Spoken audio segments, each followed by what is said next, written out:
Hello friends, எல்லாருக்கும் வணக்கம். Welcome back to pot to plates kitchen. நான் உங்கள் கிறிஸ்டி. ஃப்ரெண்ட்ஸ், இன்றைக்கி நம்மளுடைய சேனலில் அதிகமான கால்சியம், புரோட்டீன், அயன் இது எல்லாம் நிறைஞ்ச ஒரு பாரம்பரியமான ரெசிபி தான் பார்க்க போகிறோம்.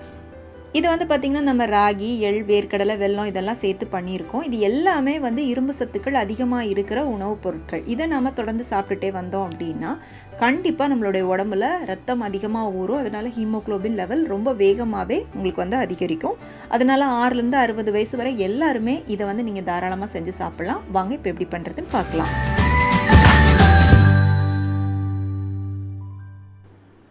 முதல்ல இந்த லட்டு பண்ணுறதுக்கு ஃபஸ்ட்டு ஸ்டெப் பார்த்திங்கன்னா, நம்ம கேழ்வரகு மாவை அடை தட்டி எடுக்கணும். அதுக்காக ஒரு மிக்சிங் பவுலில் மெஷர்மெண்ட் கப்புக்கு 1 கப் அளவுக்கு கேழ்வரகு மாவு போட்டிருக்கேன். இது கூடவே கொஞ்சமாக உப்பு சேர்த்துட்டு நல்லா கலந்து விட்டுக்கலாம். இப்போ இது கூட நம்ம தண்ணி சேர்த்துட்டு அடை தட்டுறதுக்கு ஏற்ற மாதிரி மாவு பிசைஞ்சு எடுத்துக்கலாம். ரொம்ப சப்பாத்தி மாவு பதத்துக்கு டைட்டாக இதை பிசையணும் அப்படின்லாம் இல்லை. நம்ம அடை தான் தட்ட போகிறோம். அதனால் கொஞ்சம் தண்ணி தாராளமாக சேர்த்து ஓரளவுக்கு கொஞ்சம் லூஸாகவே மாவு மிக்ஸ் பண்ணி எடுத்துக்கோங்க. பாருங்கள், இந்த மாதிரி பக்குவத்தில் மாவு பிசைச்சு எடுத்துக்கோங்க. இப்போ இந்த மாவு 2 உருண்டையாக உருட்டிக்கோங்க. உருட்டிட்டு அதை நம்ம தோசைக்கல்லில் வச்சுட்டு அடை தட்டிக்கலாம். நல்லா சூடான தோசைக்கல்லில் இந்த மாவை வச்சுட்டு கையில் லைட்டாக தண்ணி தொட்டுட்டு மெதுவாக இந்த மாதிரி தட்டி எடுத்துக்கோங்க. உங்களுக்கு இந்த மாதிரி தோசைக்கல்லில் நேரடியாக தட்ட வரல அப்படின்னா ஒரு வாழை இலை இல்லைன்னா ஏதாவது ஒரு பட்டர் பேப்பரில் இல்லைனா ஒரு தட்டில் கூட நீங்கள் தட்டிட்டு அதுக்கப்புறமா இதில் போட்டுக்கலாம்.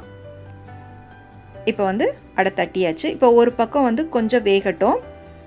மேலே இருக்கிற அந்த தண்ணி எல்லாம் கொஞ்சம் ட்ரை ஆயிருச்சு அப்படின்னா உங்களுக்கு கீழே கொஞ்சம் வெந்துருச்சு அப்படின்னு அர்த்தம். அந்த நேரத்தில் திருப்பி போட்டுக்கோங்க. திருப்பி போட்டுட்டு கொஞ்சம் ஒரு 1/4 டீஸ்பூன் அளவுக்கு நெய் ஊற்றிக்கோங்க. நெய் இல்லைன்னா நல்லெண்ணெய் கூட நீங்கள் யூஸ் பண்ணிக்கலாம். கொஞ்சம் டைம் கொடுத்து இதை நல்லா வேக விட்டுக்கோங்க. அடுப்பை மீடியம் ஃப்ளேமில் வச்சு நல்லா திருப்பி போட்டு வேக விட்டு எடுத்துக்கோங்க. ஏன்னா கேழ்வரகு மாவு நம்ம நல்லா வேக வைக்காமல் சாப்பிட்டோம் அப்படின்னா ஒரு சிலருக்கு அது வயிற்றுக்கு ஒத்துக்கிடாது, லூஸ் மோஷன் அந்த மாதிரி ஆகலாம். அதனால் கொஞ்சம் நல்லாவே வேக விட்டு எடுத்துக்கோங்க. இப்போ அடை நல்லா வெந்துருச்சு. அந்த மேலே சேர்த்த நெய் எல்லாமே பார்த்திங்கன்னா நல்லா அப்சர்வ் பண்ணி உங்களுக்கு ட்ரை ஆயிடுச்சு. இப்போ இதை எடுத்து நம்ம வேறு பிளேட்டுக்கு மாற்றி வச்சுக்கலாம்.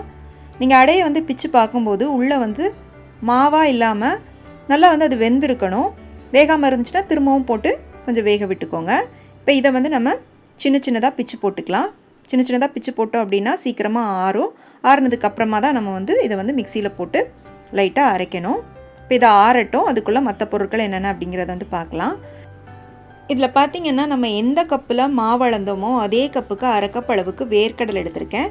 வறுத்த வேர்க்கடலை, தோல் இல்லாத வேர்க்கடலை எடுத்துக்கோங்க. இப்போ இதை ஒரு மிக்சி ஜாருக்கு மாற்றிட்டு நம்ம கொஞ்சம் இதை கோர்ஸாக அரைச்சி எடுத்துக்கணும். ரொம்ப பவுடராக அரைக்கக்கூடாது. 1-2 வேர்க்கடலை முழுசாக இருக்கிற மாதிரி இந்த மாதிரி கோர்ஸாக அரைச்சி எடுத்து ஒரு மிக்சிங் பவுலுக்கு மாற்றிக்கோங்க. அடுத்தது அதே கப்புக்கு 1/2 கப் அளவுக்கு வெல்லம் எடுத்திருக்கேன். இதையும் மிக்சியில் போட்டுட்டு நம்ம பவுடர் பண்ணிக்கலாம். வெல்லம், கருப்பட்டி, நாட்டு சர்க்கரை இது எது வேணாலும் நீங்கள் சேர்த்துக்கலாம். இப்போ இதையும் நம்ம மிக்சிங் பவுலுக்கு மாற்றிக்கலாம். இப்போ நம்ம ரெடி பண்ணி வச்ச அடை நல்லா ஆறி இருக்குது. எல்லாத்தையும் ஒரே நேரமாக மிக்சியில் போட்டு அரைக்க முடியாது. அதனால் 2 வாட்டி அரைச்சிக்கலாம். இப்போ நான் பாதி போட்டிருக்கேன். நல்லா ஆறுனதுக்கப்புறமா போட்டு இந்த மாதிரி அரைச்சி எடுத்துக்கோங்க. சூடோடு போட்டிங்க அப்படின்னா எல்லாம் ஒரு மாதிரி கட்டி கட்டியாக ஆகிட்டு உருண்டு வந்துடும். அதனால் ஆறுனதுக்கப்புறமா அரைச்சிட்டு மிக்சிங் பவுலுக்கு மாற்றிக்கோங்க. இப்போ மீதி இருக்கிற அடையையும் மிக்சி ஜாரில் போட்டுட்டேன். இப்போ இது கூட பார்த்திங்கன்னா ஒரு 3 டேபிள் ஸ்பூன் அளவுக்கு வெள்ளை எள் எடுத்து நல்லா அதை வெறும் கடாயில் போட்டுட்டு வறுத்துட்டு நான் சேர்த்துருக்கேன். வெள்ளை எள், கருப்பு எள் எது வேணாலும் சேர்த்துக்கலாம். இப்போ இதையும் லைட்டாக அரைச்சிட்டு நம்ம சேர்த்துக்கலாம். இப்போ இது எல்லாத்தையும் நல்லா மிக்ஸ் பண்ணி விட்டுக்கோங்க. நல்லா கையால் மிக்ஸ் பண்ணிக்கோங்க. கூட வேணும்னா நீங்கள் நெய் கூட சேர்த்துக்கலாம். ஈஸியாக வேலை முடியணும் அப்படிங்கிறதுக்காக எல்லாத்தையும் மிக்சி ஜாரில் போட்டு அரைச்சிங்க அப்படின்னா உங்களுக்கு வெல்லம் ஒரு மாதிரி தண்ணி விட்டுட்டு வந்துடும். ஒரு மாதிரி அப்படியே கொழன்னு ஆகிட்டு உங்களுக்கு உருண்டை பிடிக்க முடியாது. அதனால் கையாலே மிக்ஸ் பண்ணிக்கோங்க. இப்போ பார்த்திங்கன்னா மிக்ஸ் பண்ணிவிட்டு இந்த மாதிரி எடுத்து நல்லா டைட்டாக லட்டு பிடிச்சிக்கோங்க. நம்ம உடம்புல ஹீமோக்ளோபின் அதிகமாகணும் அப்படின்னா நம்ம சாப்பிட்ற சாப்பாட்டில் புரோட்டீன், கால்சியம், அயன் இந்த 3 சரியான விகிதத்தில் இருக்கணும். அப்போ தான் உங்களுக்கு நல்லா ரத்தம் ஊறி ஹீமோக்ளோபின் அதிகமாகும். அது பார்த்திங்கன்னா இந்த சிமிலி உருண்டை சாப்பிடும்போது நமக்கு சரியான விதத்தில் கிடைக்கிது. அதனால் குழந்தைங்கள்லேருந்து பெரியவங்க வரை எல்லாருமே தாராளமாக இதை வந்து செஞ்சு சாப்பிட்லாம். டேஸ்ட்டும் வந்து எல்லோரும் விரும்புகிற மாதிரி ரொம்ப அருமையாக இருக்கும். கண்டிப்பாக ட்ரை பண்ணி பாருங்கள். செஞ்சு பார்த்துட்டு எப்படி இருந்துச்சுன்னு உங்களுடைய கருத்துக்களை எனக்கு கீழே கமெண்ட் செக்ஷனில் சொல்லுங்கள். இந்த ரெசிபி பிடிச்சிருந்துச்சு அப்படின்னா மறக்காமல் லைக் பண்ணிவிட்டு உங்கள் ஃப்ரெண்ட்ஸ் அண்ட் ஃபேமிலிக்கு ஷேர் பண்ணுங்கள். மீண்டும் வேறொரு ரெசிபியோடு சந்திக்கிறேன். நன்றி, வணக்கம்.